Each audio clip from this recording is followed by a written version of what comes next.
Hello students, welcome to live topic academy. Myself Ekta Mishra.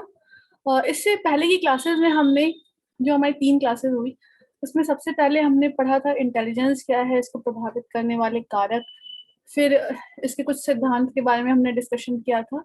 और इधर पिछले की कंटिन्यू क्लासेस में हम लोग इंटेलिजेंस के बारे में पढ़ते आ रहे थे। और आज हम इससे रिलेटेड कुछ मैं क्वेश्चंस लेके आई हूँ जिसको आज हम सॉल्व करेंगे। और साथ ही साथ जितने कुछ कुछ पॉइंट्स जो बच गए, जो मैं नहीं बता पाई, कुछ मैं शॉर्ट नोट्स भी लेके आई हूँ आज की क्लासेस में। तो हम लोग इसके बारे में थोड़ा डिस्कशन करेंगे, जैसे कि वर्बल इंटेलिजेंस क्या है। इसमें बीने साइमन टेस्ट है 1905 में, फिर गोडार्ड टेस्ट है, देन स्टैनफोर्ड बीने टेस्ट है। फिर नॉन वर्बल इंडिविजुअल टेस्ट में क्या क्या है, मेरिल पाल्मर टेस्ट है, प्रिंटर्स पैटर्न परफॉर्मेंस स्किल है, मिन्नेसोटा परीक्षण है। ओके, उसके बाद है good enough draw man test non verbal test में। Then verbal group intelligence test में क्या है, आर्मी अल्फा टेस्ट। बच्चों इससे नाम ये एक बार आ चुका है कि आर्मी अल्फा टेस्ट को किसने बनाया था। okay? तो रॉबर्ट याक्स ने army alpha army beta test का निर्माण किया था। फिर Terman group test of mental ability 1920 में। Non verbal group intelligence test में क्या क्या आएंगे, army beta test, Raven's progressive matrices, Cattell's culture pre test and Chicago non verbal test. तो ये तो कुछ मोटी मोटी चीजें थी, शायद मैं इसको बता चुकी हूँ, अगर नहीं बताई हूँ तो आप लोग इसको अच्छे से देख लीजिएगा। इससे क्वेश्चन ये आते हैं कि इंडिविजुअल टेस्ट में कौन कौन से टेस्ट हैं, तो कुछ एक नाम दे देगा। वर्बल टेस्ट में कौन से टेस्ट है, इसमें से कुछ नाम दे देगा। तो आपको अगर पता रहेगा तो आप अच्छे से क्वेश्चन को सॉल्व करेंगे। ओके, फिर यहाँ पे कुछ टेस्ट है और उसके एग्जाम्पल दिए हैं। जैसे इंडिविजुअल वर्बल टेस्ट क्या है, बीने साइमन टेस्ट है। फिर है इंडिविजुअल परफॉर्मेंस टेस्ट, तो भाटिया बैटरी टेस्ट है। ग्रुप वर्बल इंटेलिजेंस टेस्ट है तो general intelligence test by SF Mohsin. Group non verbal test क्या है, the army alpha test, group non verbal test. Okay, तो ये कुछ कुछ चीजें थी जो मुझे लगा कि अगर भूल गई हूँ पिछले क्लासेस में तो मैं उसको यहाँ पे कवर करा दी। और अब तक इंटेलिजेंस में मैं आपको जो जो पॉइंट्स थे, जहां जहां से क्वेश्चंस बनते हैं, वो सारे ही पॉइंट आपको कवर कराई हूँ। एंड प्लीज आप लोग ज्यादा से ज्यादा क्वेश्चन सॉल्व करिएगा, जो भी डाउट्स होंगे वो आप मुझे बताइएगा। तो अब हम क्वेश्चन स्टार्ट करेंगे। पहला क्वेश्चन है, बुद्धि लब्धि IQ की अवधारणा किसके द्वारा विकसित की गई है। सबसे पहले ये मैंने मेन पॉइंट्स में बताया था, स्टर्न ने सबसे पहले IQ की अवधारणा को बताया था। पहला बुद्धि परीक्षण अल्फ्रेड बीने ने पहला बुद्धि परीक्षण का निर्माण किया था। फिर है, निम्नलिखित में से कौन बुद्धिमान बच्चे की निशानी नहीं। तो इसमें जो आंसर है वो ये होगा। देखिए, और भी जो ऑप्शंस हैं, 3 ऑप्शंस, ये सभी बुद्धिमान बच्चे की निशानी है, परंतु जो ऑप्शन है सेकंड, जो लंबे निबंधों को बहुत जल्दी जल्दी रटने की क्षमता।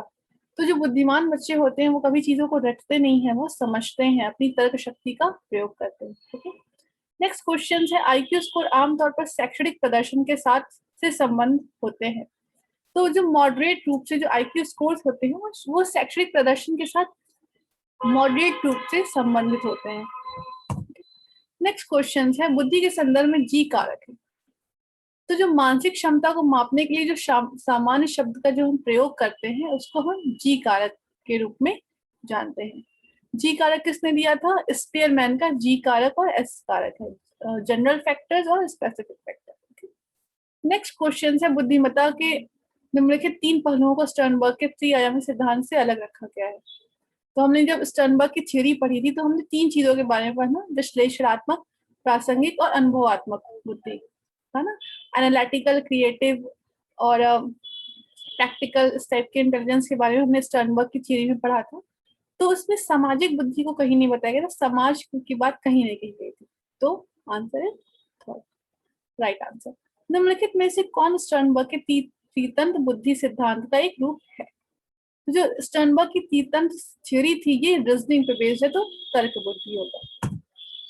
ले वाइगोस्की, अब फिर मैं यहाँ पे क्वेश्चन और ऐड कर दी थी क्योंकि ये क्वेश्चन काफी इंपॉर्टेंट है, कई बार आ चुका है, इसलिए मैं इस क्वेश्चन को भी यहाँ पे ऐड कर दी हूँ।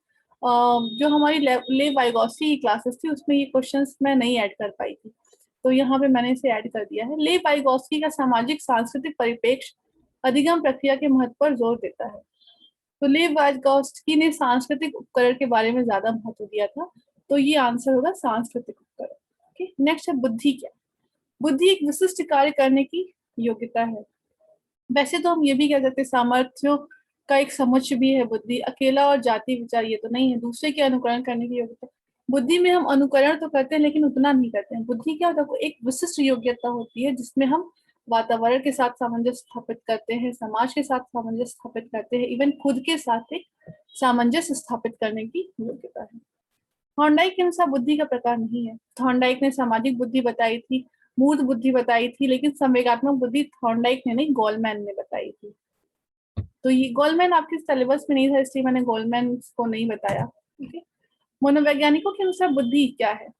बुद्धि, जब मैं डेफिनेशंस के बारे में हम लोग चर्चा किए थे तो वहां पे हम विशेषता में भी समझे थे कि बुद्धि सीखने की योग्यता है और साथ ही साथ अमूर्त चिंतन करने की जो योग्यता है वह बुद्धि कहलाती है। ठीक है, बुद्धि का प्रकार नहीं है।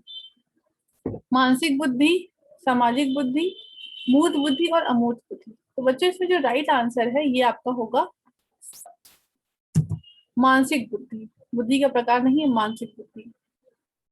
तो ये मैंने गलत कर दिया है, लेकिन जब मैं आपको पीपीटी शेयर करूंगी तो आप इसको मानसिक बुद्धि जो है ये राइट आंसर होगा, ना कि ये राइट आंसर। ओके, प्रभावशाली बालक की बुद्धि लब्धि होती है। अब देखिए बच्चों, इसके लिए मैंने आपको टर्मन का एक चार्ट आपको भेजा था, जो मैं कल की पीपीटी शेयर की हूँ, वहां पे मैंने टर्मन ने जो क्लासिफाइड किया था उसका जो चार्ट है कि बच्चे को कितने से कितने लेवल पे बच्चे डल होंगे, कितने इंटेलिजेंस होंगे, तो उसका मैंने चार्ट भेजा। तो वहां से इसको आप एक बार पढ़ लीजिएगा पूरे चार्ट को डिटेल से, उससे क्वेश्चंस आते हैं। 2-3 क्वेश्चन तो वहीं से आ जाएगा। 90 से 100 बुद्धि है तो उसको हम किस कैटेगरी में रखेंगे? सामान्य में रखेंगे। और 20 से 25 है तो उसको हम क्या कहेंगे? डल कहेंगे। तो इस तरह 140 से जो अधिक होते हैं, देखिए 100 से 90 और 100 से अधिक जो होंगे वो श्रेष्ठ, मतलब सुपर, फिर उससे ज्यादा सर्वश्रेष्ठ, इस टाइप की बुद्धि की कैटेगरी को टर्मन ने डिवाइड किया था, जिसके आधार पे हम बताते हैं कि हाँ बच्चा श्रेष्ठ है या फिर जनरल है या फिर जो भी है। तो इसमें जो होगा वो है 140 से अधिक बुद्धि जो होगी वो प्रभावशाली बालक की होगी। फिर है स्पीरमैन ने 1940 के अनुसार तक करने का क्षमता और जी कारक होगा, समस्या समाधान करने की क्षमता कहलाती है। यहाँ पे जो जी कारक है वो क्या? तर्क करने और समस्या समाधान करने की क्षमता क्या है? जी कारक। बीने साइमन बुद्धि परीक्षण में प्रश्नों की संख्या कितनी है? तो बीने साइमन बुद्धि परीक्षण में जो प्रश्नों की संख्या है वो 90। भाटिया बुद्धि परीक्षण कितने वर्ष के बच्चों के लिए प्रयोग किया जाता है? तो 11 से 16 वर्ष तक के बच्चों पे हम भाटिया बुद्धि परीक्षण का प्रयोग करते हैं। बुद्धि का सिद्धांत बुद्धि में शामिल मानसिक प्रक्रियाओं यानी मेटा घटक और विभिन्न रूपों को शामिल करता है। बुद्धिमत्ता यानी रचनात्मक बुद्धि ले सकती है। तो मेटा घटक, परफॉर्मेंस घटक, इन सब के बारे में हम लोग डिस्कशन किसकी थ्योरी में किए थे? स्टर्नबर्ग की थ्योरी में। स्टर्नबर्ग की थ्योरी में था ना परफॉर्मेंस कंपोनेंट्स, मेटा कंपोनेंट्स, तो वो था स्टर्नबर्ग की तीतंत्र बुद्धि सिद्धांत। नेक्स्ट है बुद्धि का बहुतत्व सिद्धांत है, थॉर्नडाइक ने बताया था बहुतत्व सिद्धांत। ओके, नेक्स्ट है हमारा किस मनोवैज्ञानिक ने बुद्धि के पदानुक्रमिक सिद्धांत को प्रवर्तित किया? तो जो वर्न एंड वॉरेन थे, इन लोगों ने हायरार्की थ्योरी बताई थी इंटेलिजेंस की। ये वैसे इतना इंपॉर्टेंट नहीं है लेकिन मैंने इस क्वेश्चन को ऐड कर दिया है, और इससे ना ही क्वेश्चंस बनते हैं और ना ही इससे आता है, लेकिन इसीलिए मैंने इस टॉपिक को बताया नहीं क्योंकि ये बहुत ज्यादा ब्रॉड हो जाता था। तो जो पदानुक्रमिक सिद्धांत है, आप बस नाम जान लीजिए, वर्ण और बर्ट और एवं वर्ण ने इस थ्योरी को बताया था। नेक्स्ट है बीने साइमन का भारतीय अनुकूलन का निर्माण किस वर्ष किया था? जो बीने साइमन बुद्धि परीक्षण था उसका भारतीय अनुकूलन किस किस वर्ष हुआ था? तो 1971 में बीने साइमन बुद्धि परीक्षण का अनुकूलन हुआ था। ओके, आई होप आप सारे क्वेश्चन जो भी इंटेलिजेंस से आए हैं और अब तक मैंने जितने भी सॉल्व करवाए हैं आप उसको अच्छे से सॉल्व करिए, अच्छे से पढ़िए, और जहां भी डाउट्स हो वो आप प्लीज मुझे बताइएगा, मैं उसको सॉल्व करने की कोशिश करूंगी। आई होप आपको ये वीडियो अच्छा लगेगा। और इंटेलिजेंस से अब तक तो मेरे हिसाब से मैंने सिलेबस के अकॉर्डिंग सारी ही चीजें बता दी हैं, बुद्धि परीक्षण, बुद्धि के सिद्धांत, बुद्धि के प्रकार, प्रभावित करने वाले कारक, और साथ ही साथ जो छोटी बहुत थोड़ी बहुत चीजें थी उसको मैंने पॉइंट्स में भी बता दिया है, जो इम्पोर्टेंट फैक्ट्स वगैरह होते हैं उसमें मैंने बता दिया है। अगर इसके बाद भी आपको लगेगा कुछ छूट गया है तो आप प्लीज मुझे मैसेज करिएगा। Okay, thank you.